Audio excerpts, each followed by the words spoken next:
Hey mga champions, how was the first week of your 2017? Was it great? Umpisa pa lang yan, kaya prepare yourself sa mga bagay na dapat nating tandaan para sa buwan na to. Samahan niyo muli kami as once again be reminded of these important details. I am David. And I'm Richard, giving you these updates here in Life News.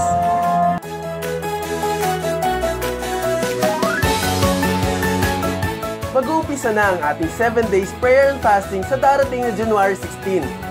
Join us in this sacred sacrifice. I'm sure great things will happen. Let's stay strong, champions!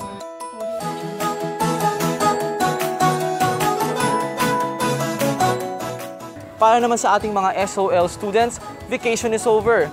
Classes will resume on these dates. To know more about this, kindly contact your respective PSOL class coordinators.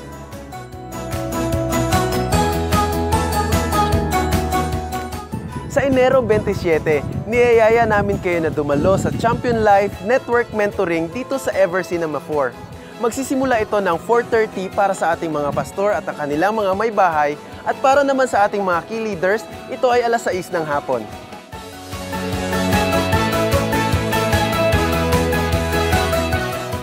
And that's all for this week, mga champions. Always be thankful, even with the simplest things that we have. I am David. And I'm Richard. And this is Life News.